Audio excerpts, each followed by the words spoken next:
पंजाब की राजनीति में आए दिन कुछ न कुछ ऐसा जरूर होता है जो चर्चा का विषय बन जाता है।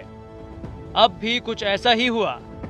दरअसल पंजाब में शराब की होम डिलीवरी और शराब के दाम बढ़ाने को लेकर एक बैठक बुलाई गई, जिसमें बातचीत के दौरान मंत्री और अधिकारी आमने सामने आ गए।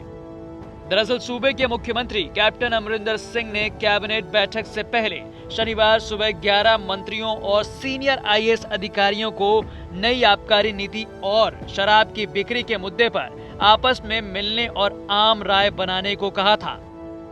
और इसके बाद शनिवार दोपहर को कैबिनेट की बैठक होनी थी। हालांकि इस बैठक में मंत्री और अधिकारी शराब के दाम बढ़ाने और शराब व्यापारियों को राहत देने के मुद्दे पर आपस में ही भिड़ गए।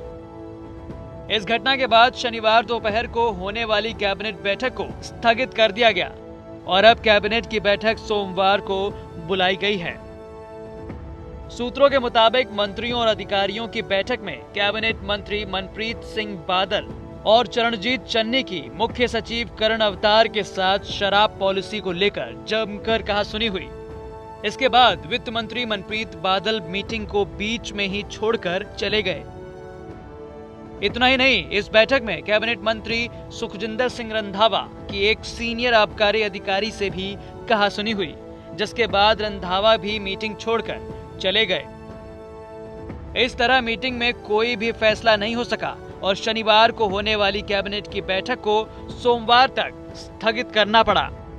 सूत्रों से मिली जानकारी के अनुसार बैठक में सीनियर आईएएस अधिकारी चाह रहे थे कि साल 2020 और 21 के लिए आबकारी नीति इस तरह से बनाई जाए ताकि सरकार के राजस्व में किसी तरह की कमी न आए और सरकार अपने तय राजस्व के टारगेट को पूरा कर सके।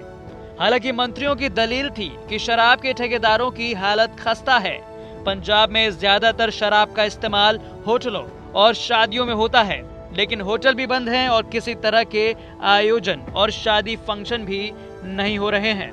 इसी वजह से शराब के ठेकेदारों को काफी नुकसान उठाना पड़ रहा है। मंत्रियों का कहना है कि राज्य सरकार ने शराब की दुकानें खोलने की परमिशन भी कुछ समय के लिए दी है। इसी वजह से ठेकेदारों को लाइसेंस फीस में थोड़ी राहत दी जाए। इस मीटिंग में ही कुछ मंत्रियों ने शराब की होम डिलीवरी पर भी सवाल खड़े किए। उन्होंने कहा कि शराब की होम डिलीवरी सीधे तौर पर शराब तस्करी को बढ़ावा देने वाला कदम है। इस बैठक में कैबिनेट मंत्रियों और सीनियर आईएएस अधिकारियों के विचार अलग अलग होने की वजह से कोई नतीजा नहीं निकल सका। उल्टे इस बैठक में मंत्रियों और सीनियर आईएएस अधिकारियों के बीच कहासुनी हो गई।